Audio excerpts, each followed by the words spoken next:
Rhonda said she would not be able to join us this evening.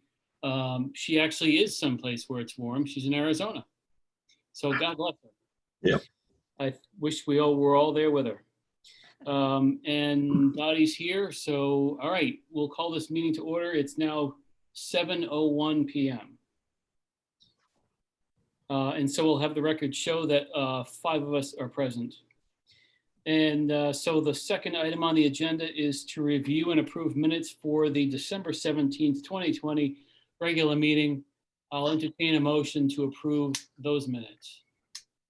I'll make a motion that we approve those minutes. Tim's got the motion. Thanks, Jim. Is there a second?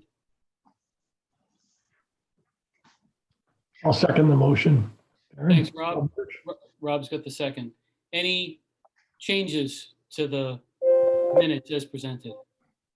This is Steve. Go ahead, Steve. I think the minutes are accurately reflected what happened, except that was my mistake. I said Army won 12-0. It was actually 15-0. Please Just have for Amy's benefit, we beat Air Force a week later. So please update the minutes to reflect the accurate score at that time. Thank you, Steve. All right. All in favor of approving the minutes as presented signify by saying aye. Aye. Aye. Aye. Anyone opposed? Anyone abstain? All right, this passes 5-0. We'll move on to correspondence. There's no correspondence listed on the agenda. I don't recall us receiving correspondence from the outside, other than like Orla sending us something. Does anybody recall getting correspondence, official correspondence to the board from the outside over the past month? I mean, it was Christmas, it was New Year's, so I guess I'm not surprised. It's, you know. I think we got an invitation to the Board of Selectmen's meeting, which was held this past Tuesday. I think that was the only thing I can recall. Thank you, Steve. And so we'll put that into the minutes under correspondence for this meeting. This meeting's minutes. All right, so if there's no more correspondence, then citizens' comments. Is there any citizen who has a comment at this time? Any citizen who has a comment at this time? John Rice, 39 East Thompson Road. Go ahead, John. I was wondering if Steve remembered what the score was last year for the Army Navy game. Thank you. Sorry, you're breaking up. I can't hear you.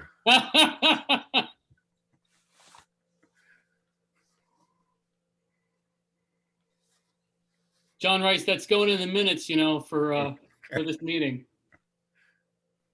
There you go.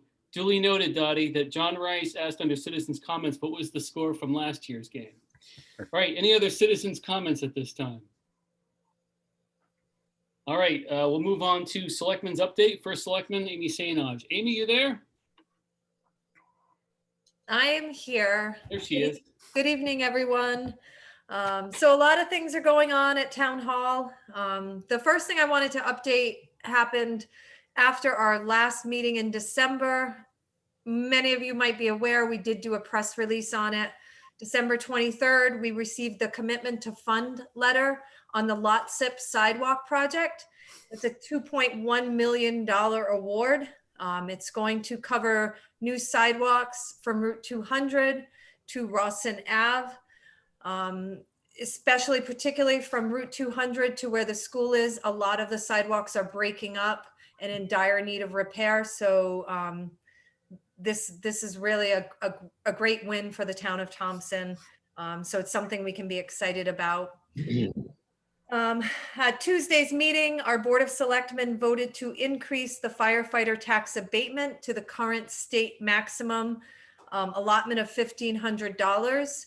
Firefighters have to qualify for this based on their attendance at meetings and calls, and the chiefs will submit a report every year.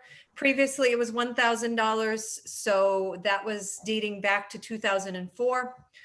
So this is a nice little increase considering the times that we're living in with COVID and all of the work these volunteers do every day for us. I think it's really due them.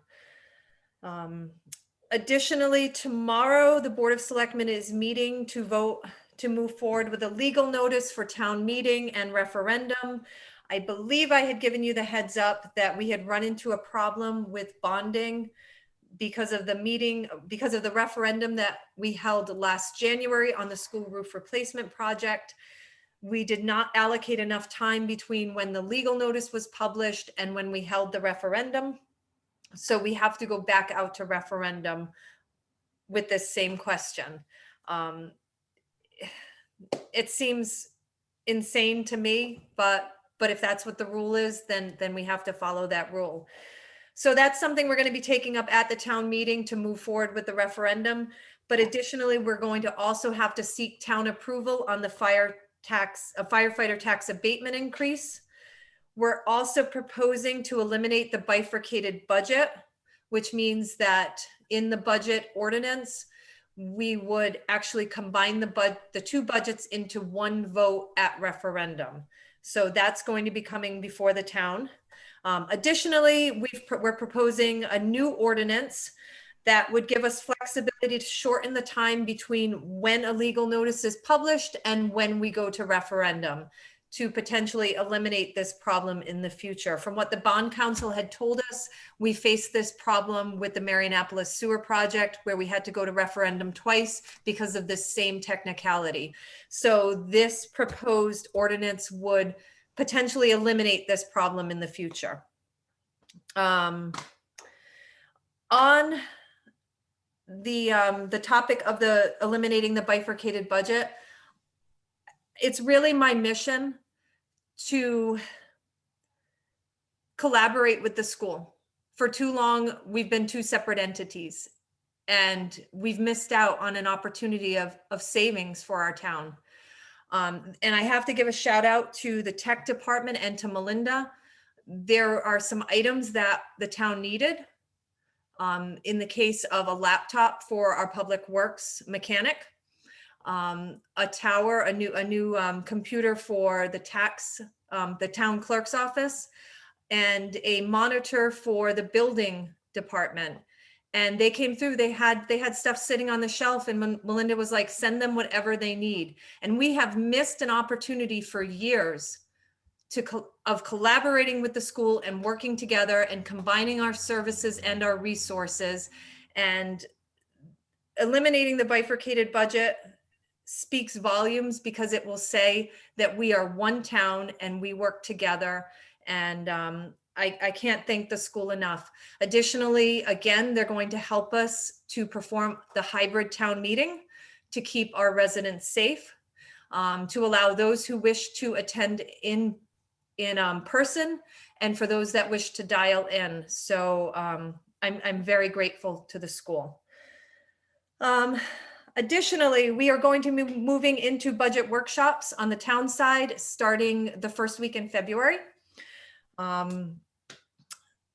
We have also hired J&D Engineering to prepare a request for proposal for the design and engineering work for the Buckley Hill Bridge Replacement Project, and also to put together an RFP for us for the under 20-foot bridge inspections.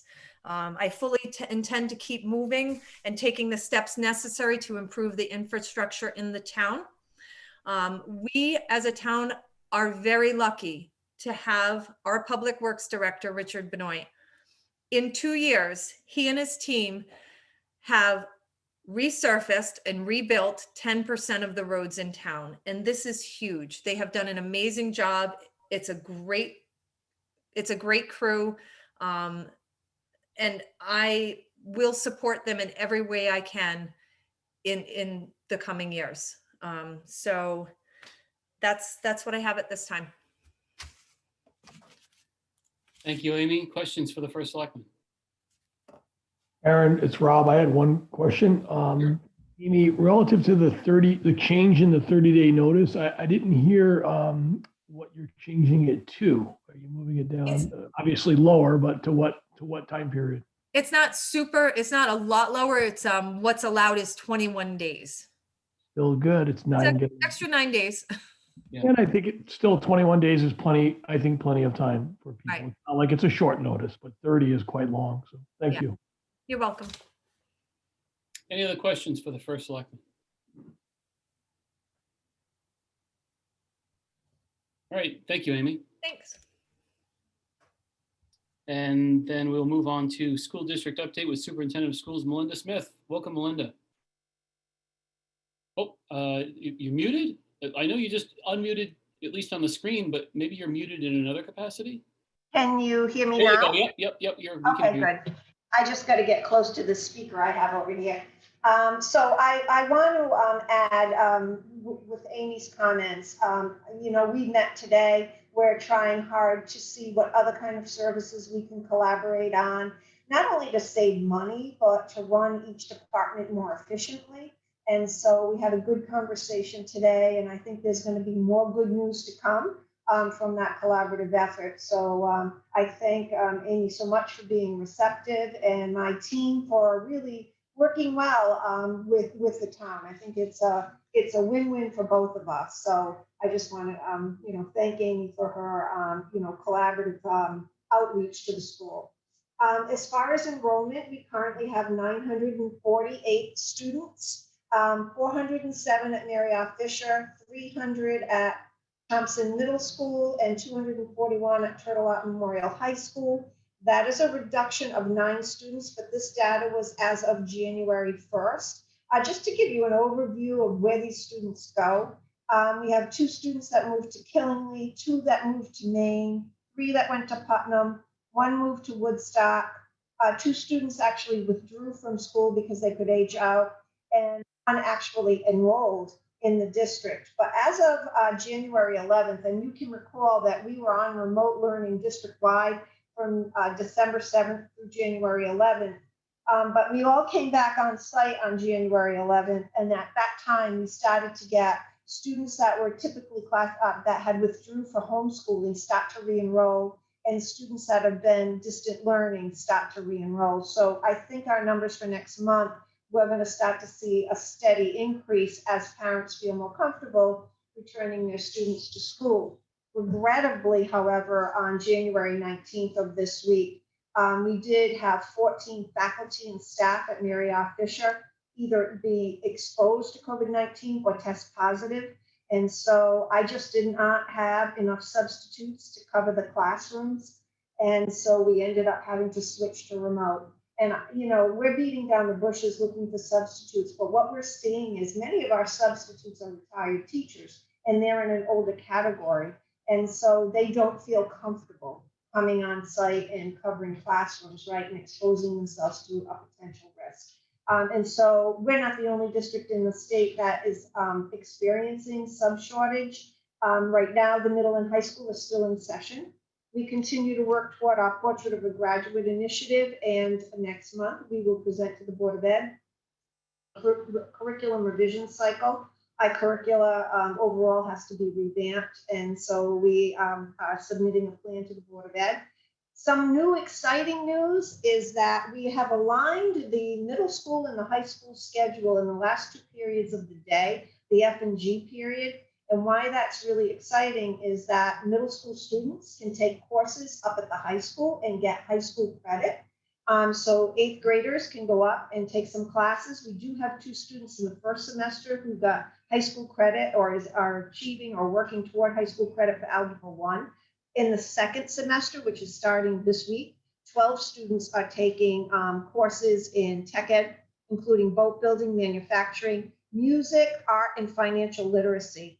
They can either take it as a high school credit grade or they can take it as a non-graded option. So we're really excited about that, and that doesn't cost a cent, right? It's just aligning the schedules and allowing the students to be able to go up to the high school and take those courses.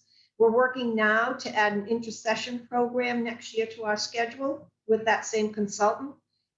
Next Monday, the Board of Ed has their second budget workshop. And at that workshop, Christopher Jones, the Pupil Service Director, will be presenting about special education. He'll be highlighting on the work that he's been doing around special ed and starting to talk about developing a transition program. The district is responsible to educate certain students from the ages of 18 to 21. And currently, we have a student that's in an out-of-district placement. But as students are moving through the high school, we are going to have 2 additional students, and you'll see this in the budget. We do need a transition teacher. So if anybody's available, it's a Zoom meeting, and I would encourage people to come to that meeting because special ed is a big chunk of the Board of Ed budget, and he does a really nice job presenting. The Board of Ed on their last meeting this week allowed for conditioning and practice of winter sports. They will start that on February 1st with a possible play if the health metrics allow inter-district. We will not be holding middle school sports, winter sports, due to a variety of reasons, but many of those students didn't even have physicals in the fall because we didn't run that program. And then right now, we're on track for spending compared to last year with our budget. And one of the things that I just wanted to mention, because I'm always here saying that we're in heavy deficit for special ed, I'm happy to report that we're starting to control that spending, and Chris is doing a really nice job about trying to bring more kids back into the Bradley partnership program that's on site, which reduces costs for travel.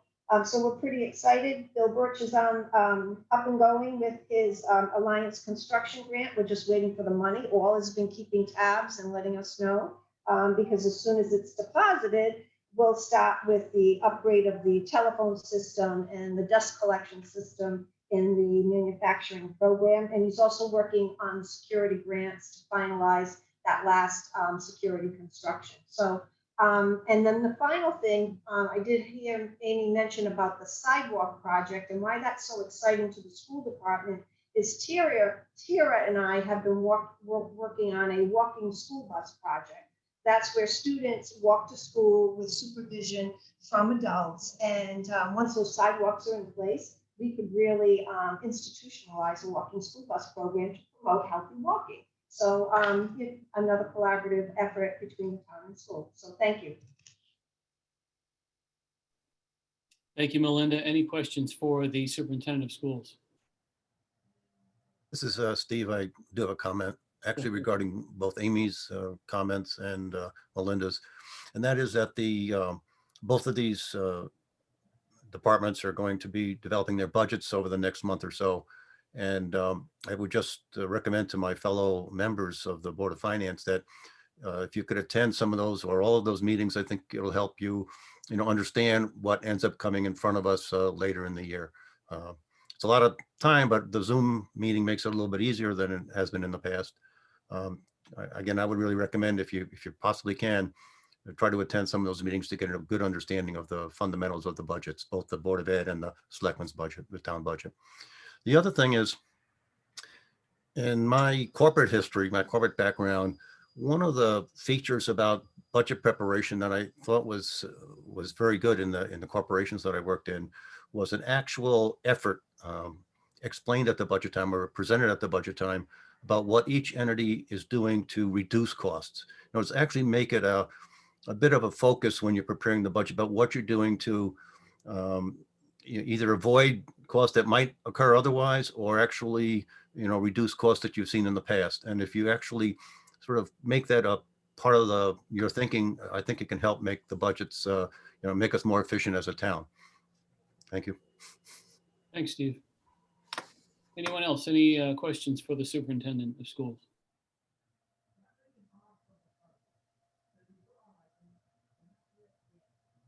Thank you, Melinda. You always give great reports. You and Amy both. You guys always give great reports, and I really appreciate it. So we'll move on to financial report. Finance Director, Ola McKiernan Raftery. Hey, Ola. Hi, Aaron.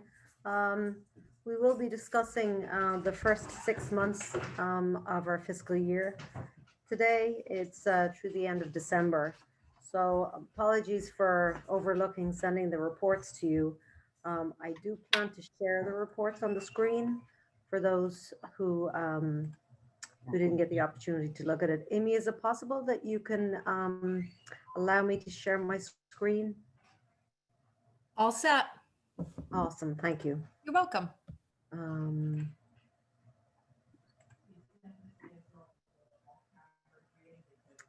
If one of you guys just want to let me know when you see it appearing. I don't see it yet. Anything so far? Oh, here it comes. Okay. Okay. So we have, first Weird. page is our narrative. I'm just going to flick past the narrative and I can read it out to you guys, but I will scroll to the next page. Okay, this is our revenue. So far this year, we have collected 11.7 million in property taxes. We're at each category, as you see, we're 561,000 higher than we were this time last year. And we're finally catching up on the variance between last year. Last year we billed very late. This year we billed early, or not early, but on time. So we're finally catching up now at the end of December. And with the increase in the mill rate, we brought in an extra 561,000 so far. On the grants, sorry, she does this every time. Patrick, can you please get something for Rosie? I'm so sorry. She's been so quiet since I came home. On the state and federal grants, we have received some COVID money during the month of December. We collected $82,000. Why don't you get her, Chewy? $82,000 of COVID money. Originally, we had received this in a very short space of time with 2 days to spend it. The good news is the state has given us an extra 12 months to spend this. So basically, in a different kind of effort to provide us with COVID coverage for expenses we've incurred from July 1st through the end of December, and in expenses we may incur for the first 6 months of the calendar year of 2021, we have this money to spend. So Amy and I have sat down and we've come up with a number of different suggestions, and we have opened a couple of purchase orders to include that, but we will be discussing how we're planning to spend the money in more detail over the next month or so. The other two things that we received for grant money was the disability allowance, the reimbursement from the state, and also for the veterans allowance that we provide to taxpayers.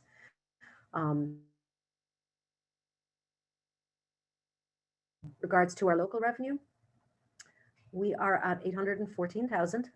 We're 300,000 higher than last year. It's really an accounting entry. If you can see, we have 250,000 that we've received into the general fund from the Turtle Out Trust to spend on their next phase of their Windows project. And then the overall revenue we've collected so far is 14.536 million. Scrolling onto the expenses side of things. Currently, we have committed 5.577 million for the, sorry, I'll try and make that a bit bigger, through the end of December. You will see that we have in the line that's marked data processing, we are over budget by $33,000, 751. I mentioned to you with regards to the COVID money. As I say, we have opened some purchase orders with the intention of obtaining some services and some supplies. A couple of those are in that area relating to IT. So you will see a transaction variance with the offset of this reimbursement at a future date. So that's it on expenses. And then clicking onto our balance sheet, our cash is up 700,000 from last year, and we're up over a little bit over $1 million from this time last year. The last sheet I have is just the surplus. Amy had, I was planning to send this to Amy beforehand, but I didn't. But this is just a summary of where we are with our anticipated surplus of 2.315 at the end of June 2020. Now, this was based not on the audit. This is estimated, so it doesn't reflect any potential surplus we may have. With the appropriation from the town meeting on the 24th of November and the anticipated reduction in fund balance to balance our budget of 284, we are looking at the moment at a 1.831 total for estimated surplus, which represents a little bit less than 7% but do not panic. This is before any audit adjustments have been done. So now in relation to that, we did have the auditors in last week for their second round to finalize any of the information that they had to obtain from us in person. I know Bob and I have a couple of things to do on their list, but the partner, Chris King, did get an opportunity to meet with Amy, which was really helpful. And his anticipation is to file at the beginning of February. So that's really good news. Any questions?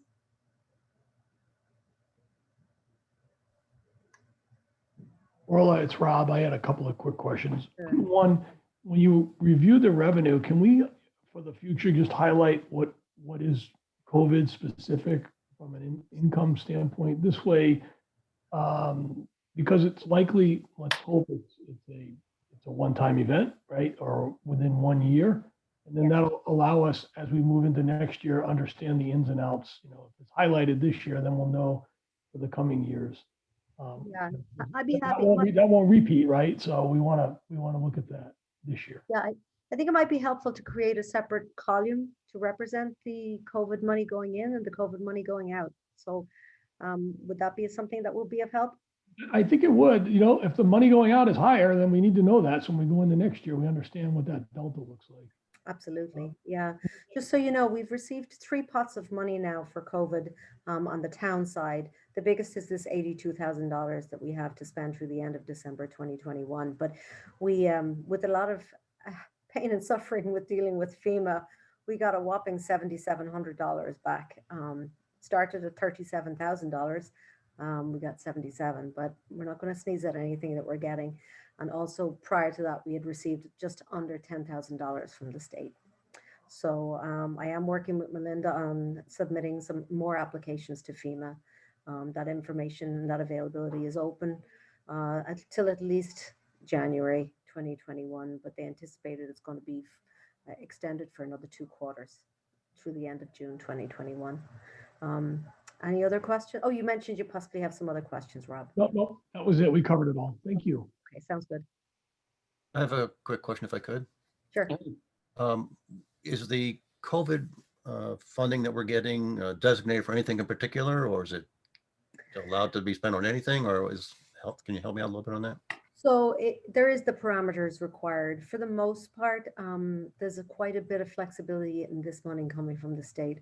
It has to be COVID related. It can be services, it can be supplies. I don't have the criteria in front of me, but if we compare it to what FEMA requires, FEMA's money is more reactive than proactive.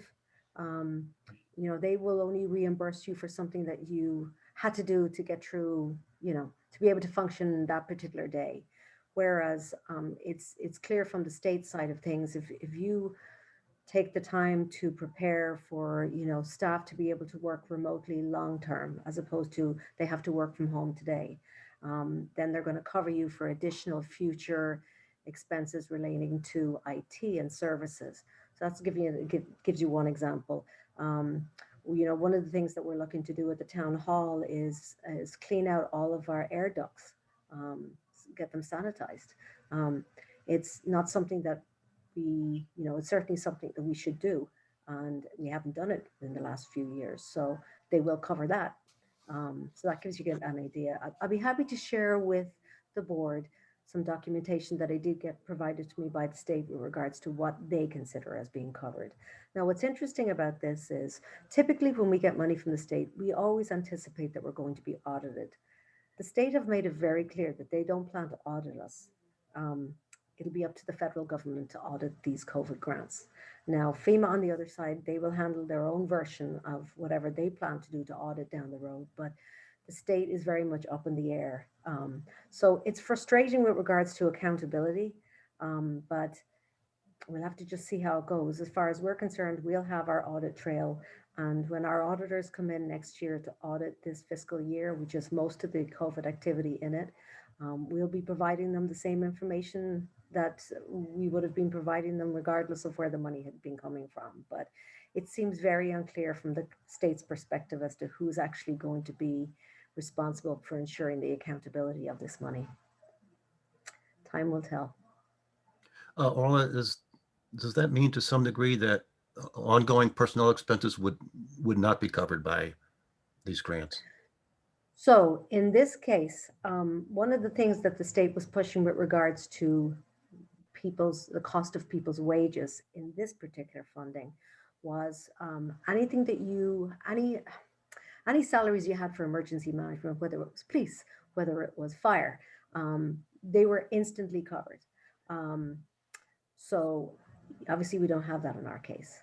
But what will be covered is if you had to hire additional staff to carry out a job because your staff member who typically carries out that job is out on COVID, they'll cover that. But again, that's after the fact. So as long as these wage costs were incurred up to December 2021, they will be treated as covered under this $82,000.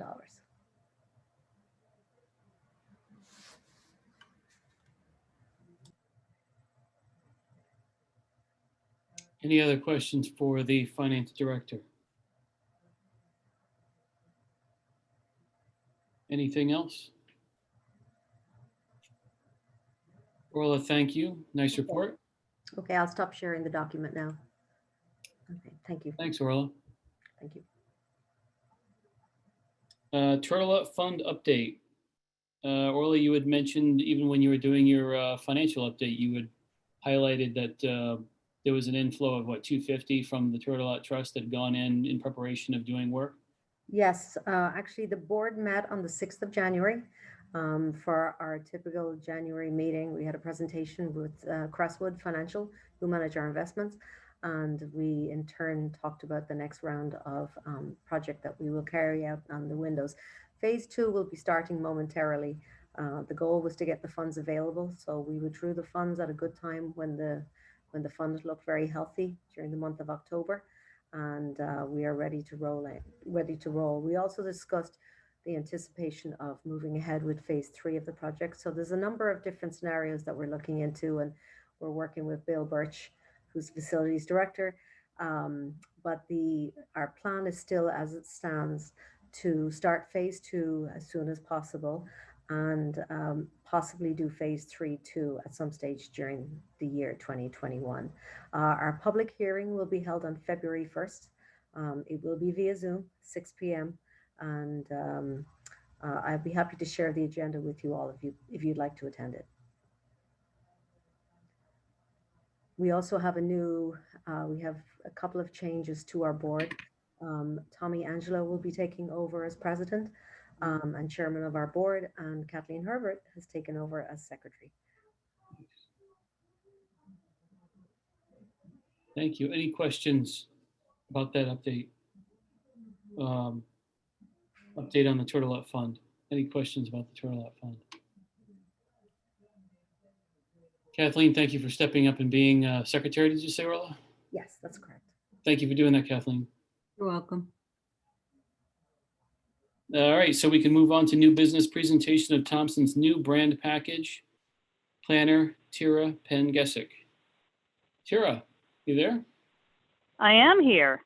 So let me see if yeah, I've got screen share enabled. So I'm going to pull up a proposal that was not a proposal, I'm sorry, a presentation that Renee Waldron had put together.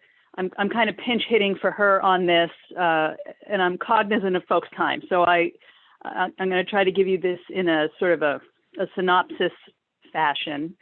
Now, I'm sure most of you are aware that there's been an ongoing effort to sort of arrive at some municipal branding images and messages that really resonate with the town.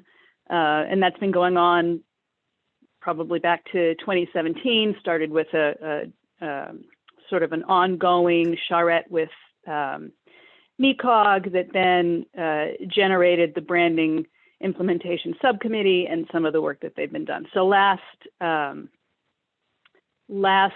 spring into summer, the EDC and branding hired PR firm Sullivan and Lashane to sort of take it to the very next level. And the presentation here is fundamentally a synopsis of the work that came out of that. So this is now the end product of a couple of years of effort.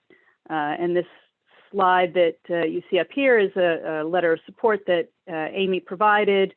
I think it's fair to say that she and the Board of Selectmen have been very supportive of this later package. In fact, Amy's got the new logo image painted on the office wall for the first selectman. So I feel that's a pretty strong show of support.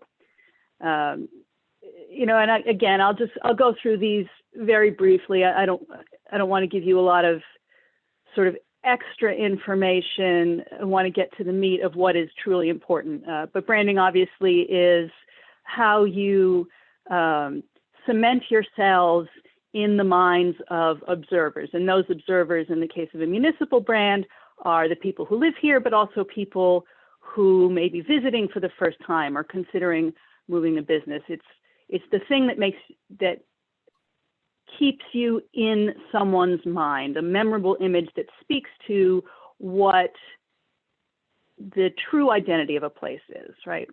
So that's sort of the basics of branding. Everybody's aware of that to a certain extent. Here again, we have, you know, last year we engaged Sullivan and Leshane, based out of Hartford, to work on these final stages with us. And that was for message development, brand packaging, which includes the logo now, and the color schemes and the fonts, and then strategies for media relations, including an action calendar, mostly for the folks working in town hall, events, publicity schedules, press release strategies, social media schedules. These things all work together to, again, build your identity sort of out in the world, but also for those of us who are employed or volunteer to further the work of the town. It's a little unclear here, but this is a copy of the media list that was provided to us by Sullivan and Leshane, and we have started using that to distribute press releases. So not just hitting Winnie and the Villager, but you know, getting a wider audience, the local television, more radio contacts, some more regional contacts, and just speaking personally, you know, I've made a certain commitment out of my office to try to send, if possible, weekly press releases, updates on the things that we're doing, the projects that the committees and commissions that I work on, how those are advancing. For example, I think before I logged in, you guys were talking about the sidewalk project. You know, sending the press release out to let people know, yes, we are engaging in these community revitalization efforts. We were awarded this $2.1 million to really give a facelift down that main corridor. People are interested in this news. On a local level, it is a sign of commitment from people who are leaders within the town that we take it seriously, the quality of life, things like walkability. So that's how all these things work together. So here's a little background information for you. Last July, we had a sort of a brainstorming session. Rob Wurge on this board was one of the participants, in addition to the members of the branding subcommittee and some new voices that we pulled in. Andrew Zimmern from over at Lord Thompson Manor was one of the participants. The chair of the Planning and Zoning Commission, Judy Rondo from the Eastern Connecticut Conservation District. So just trying to get several perspectives, some of which hadn't been heard in this context before, to take the messages that had come out of the prior work, which had resulted in the Green and Growing Community brand statement, and see if that's where we wanted to stay or if we wanted to evolve with that. So for those of you who have been following the process all along, you know, the Green and Growing Community was definitely the first set of messages or municipal brand slogan that we landed on, but there was always a certain level of discomfort from that. From go, there was a group of people who tried to weaponize the statement online, to use it in a derogatory fashion, and that made some of the branding subcommittee members uncomfortable. So there was a sense that they wanted to evolve beyond that. It was a great session, a couple of hours we spent. I think there were 12 or 13 of us over at the library, really sort of revisiting some of the SWOT analyses, SWOT standing for strengths, weaknesses, opportunities, threats, that had come out of the NECOG study and the civic gameplay session that we had in spring of 2019, just trying to refine the feedback that we've heard. And Sullivan and Shane sort of took that feedback and they identified some key messages. So I will take the time to read these. Thompson brings all the advantages of the New England countryside combined with easy accessibility and reachability to and from larger cities and more populated areas. It's right here. We're within reach, right here, an ideal location for people to live, work, play, visit, and thrive. We're conveniently positioned within an hour of Boston and Hartford and closer still to Providence and Worcester, yet still serene and beautiful. Reach for Thompson, we're closer than you think.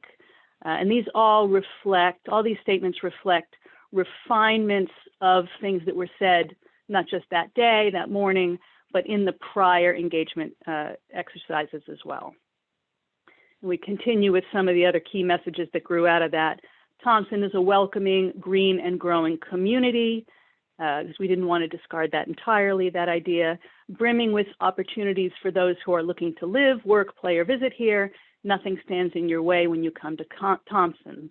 We are a community with terrific quality of life, home to excellent schools, a River Valley trail town with numerous natural resources and amenities, a business-friendly community with a favorable regulatory environment.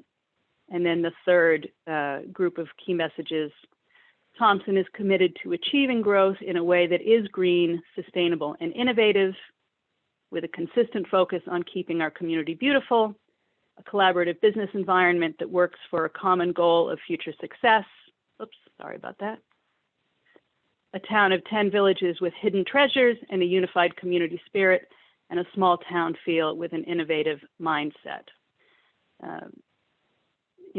And some of these are taglines that you can use as little sound bites in press release settings.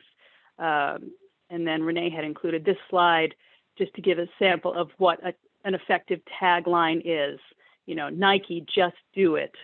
You're in good hands.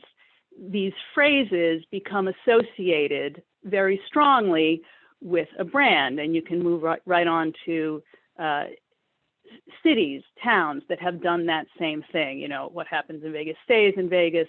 It's not included here, but just I Heart New York. That's something that will live forever in everybody's minds, even though we have others that have come along. So the impressions that quality branding leave an observer with do have that ability to raise the presence of a town, a city, a region in the minds of the general public. And that is one of the main functions of branding. So here are some of the taglines that came out of that session. Follow the trail to Thompson. All trails lead to Thompson. These are definitely coming from work that the Trails Committee and my office and EDC and the Recreation Department are doing to develop our wealth of trails as a destination for visitors and an economic driver. A simpler message, find your way to Thompson, find your way in Thompson, reach for Thompson, it's right here. What that actually ended up evolving to as the branding subcommittee further discussed these was just the very simple Thompson, Connecticut, find your way. Now you could say, what's the difference between this and these? Well, find your way to Thompson, that's obviously speaking to someone from outside. Find your way in Thompson, obviously speaking more to residents. Find your way is just personal. Whomever you happen to be, that is something that, you know, you can find yourself here. And that was the message that ultimately resonated the most with the branding subcommittee. And then here we go. And here is the suite of images, the full logo without the word marks at the bottom, with the word marks, and the slogan, find your way. Some sort of text bars that can be included, a suite of fonts, a suite of colors. And these are now things that we can take and apply to certainly simple things like letterheads and email signatures, press releases. But looking forward, when we are able to implement the wayfinding program that we've been working on as another one of these related community revitalization measures, you know, we'll be taking that out into that public forum, you know, having those images in the eyes of people who are just driving through. An example that a lot of people had used as we were sort of talking about developing the wayfinding program was if you just drive across the border into Southbridge, they, in the last couple of years, undertook this, and, you know, the signage is eye-catching. And, you know, it's something that makes you think where you are, and that would be the point here. Advance this here. So in terms of what that means for commissions and committees and staff and volunteers and residents, there's a few things there. We have some internal goals, updating our website and social media, which we've started to do with help from our host company, incorporating the logos, the colors. Most of the departments have now added an electronic letterhead and email signatures that incorporate the logo, the fonts. If any of you in your work for this board use a formal email signature on behalf of the town, I can help you, you know, get access to these. They're fonts that you have to download. They're not typically available. I can send sample letterheads that you can use to adapt for your own board purposes. And then, you know, some of the hard copy stuff will take longer because we want to use up stuff that we've got. And then, you know, once we finally are able to secure some funding to proceed with the wayfinding, that's going to be sort of one of the crowning steps. So those are practical steps. Here's some samples of some letterhead potential layouts that we had put together. Example of an email signature, you know, having this image prominent when you're communicating on behalf of the town. And website recommendations here. Now, this is less relevant to this conversation until we get here. So, you know, on your own board page, as we start to make these changes, you know, be cognizant of them, use the images when you can, when it's appropriate. We're going to try to do some updates in terms of making contacting boards more effective. Right now, there's a lot of clicks involved to even find who you're looking for. You know, we want this to all dovetail together into not just people associating us with images, but people associating us with good practices and ease of use of our functions, online and otherwise. So they do really all work together. I'm going to skip now.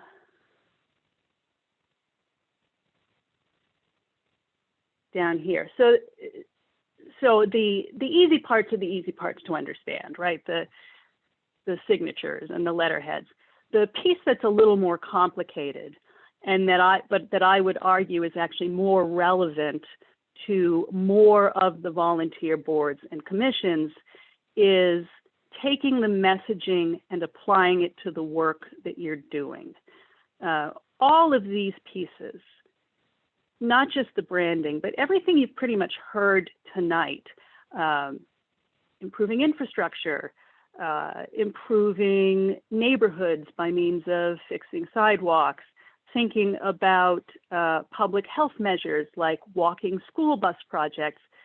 This is all a revitalization and development fabric, right? So none of this stuff occurs in a vacuum.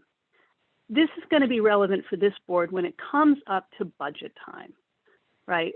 When you're setting priorities for where you are giving or taking away, to apply the ethos that we are going after of revitalization and development and improved quality of life. Maybe it will only change your perspective in small ways as you do your work, but the idea that it doesn't happen in a vacuum, that it's all working together, I think has the potential to make it a less contentious process if the messaging becomes consistent. That's sort of, I'm always approaching things on that sort of philosophical and possibly to a fault. But to me, that's the real value of the work.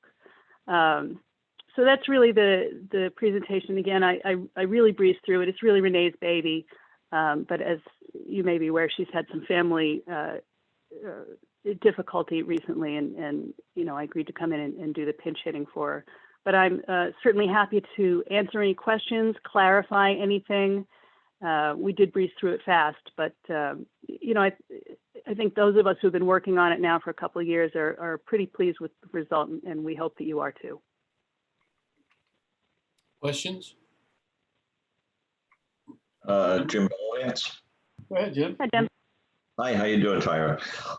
I love your presentation, did a very nice job. I'm just going to be brutally honest with you about something. Is when I first saw the logo, the first thing I thought of is the tower at the bottom of Route 200 and Route 12. And I realized after looking at it, it's part of the other mill. But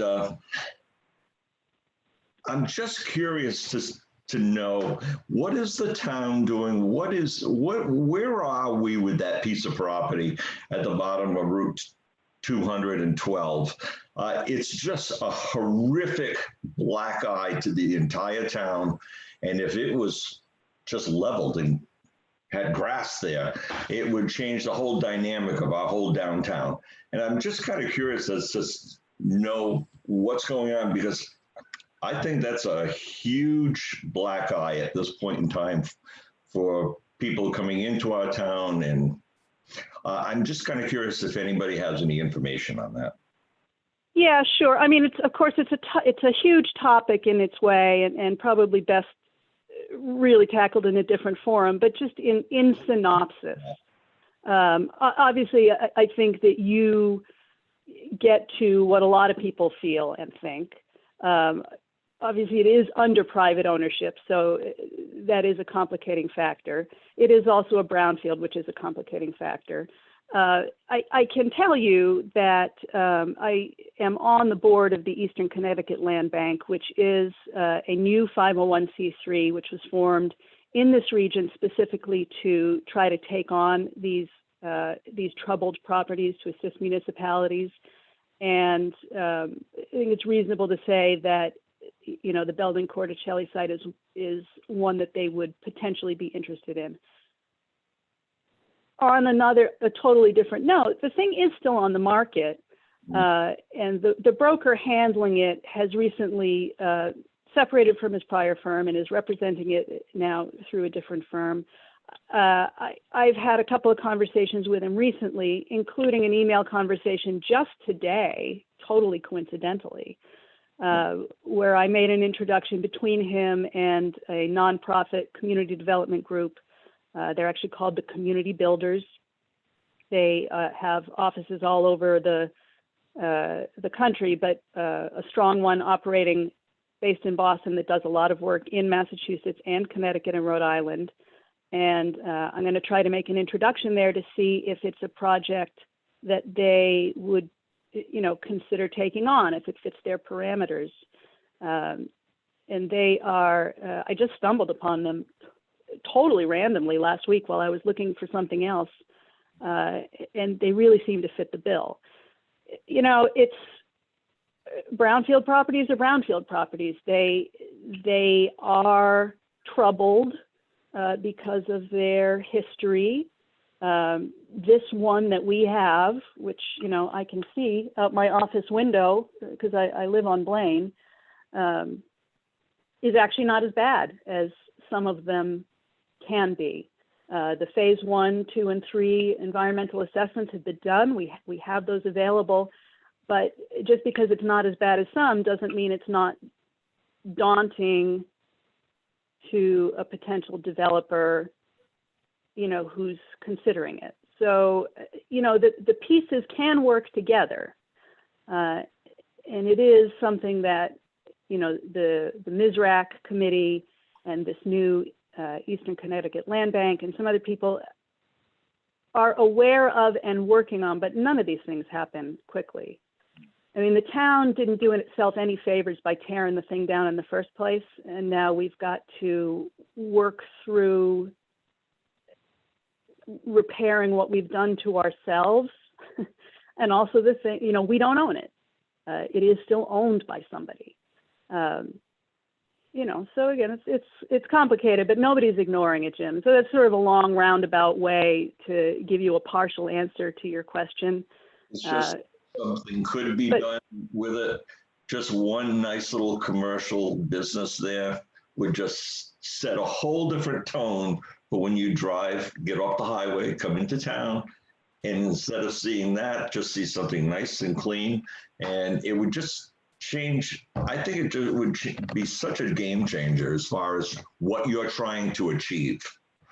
Yeah, I don't think anybody disagrees with you, Jim. It's just who is that buyer going to be? So like I said, this development organization that I just got in touch with today and put him in touch with the broker as an introduction. Fingers crossed that this is going to be a favorable relationship. It does seem to me that it's right within their mission umbrella. But, it's a brand new relationship. So I don't want to say that it is or isn't any particular thing. Well, thank you for your information.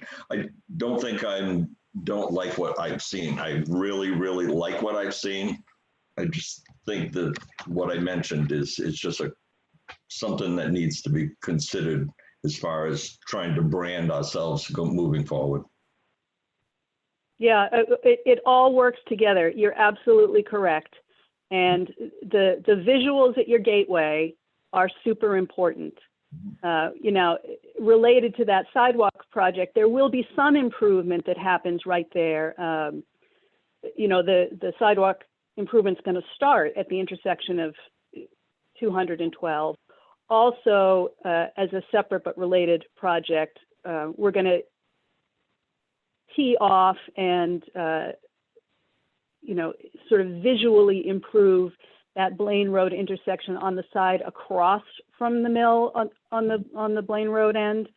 So cleaning up what we can, when we can, with the resources that we have.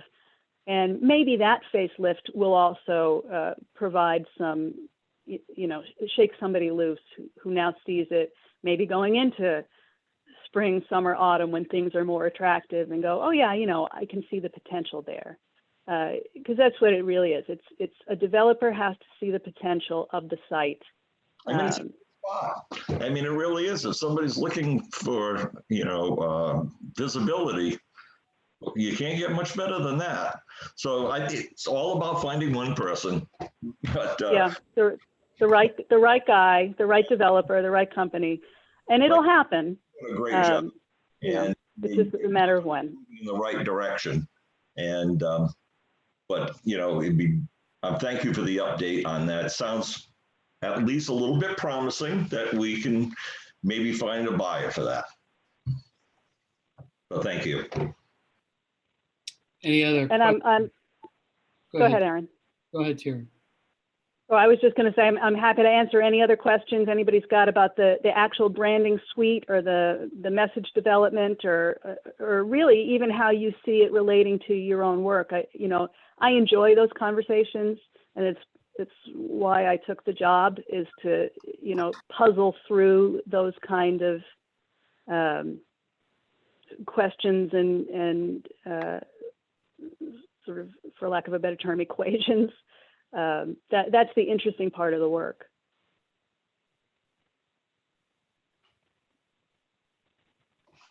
Any other questions?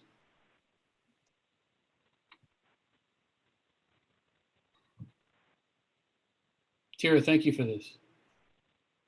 Sure, anytime, Aaron. Very informative, very helpful. Thank you so much. Really appreciate it. Thank you. We'll move on. Is there any old business? There's nothing on the agenda. Is there any old business that anybody wants to discuss? Any Board of Finance member comments?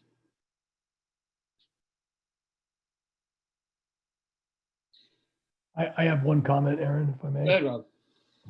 I believe the meeting that Amy was referring to around the town meeting with regard to the ordinance change is the 24th of February. I would just encourage everyone to mark that date. And I personally think it's a good thing. We've all talked about this budget change. We're going to be living in budget season shortly. And I'd hate to miss the opportunity to have us all go out and vote that day. That's all. Thank you, Rob. Any other Board of Finance member comments? This is Steve. Go ahead, Steve. I just wanted to applaud what I heard about the school and town cooperating. I think that goes a long way to helping our town. And I really appreciate the efforts that are being done on from both departments. It's really great to hear. Agreed. Any other Board of Finance member comments?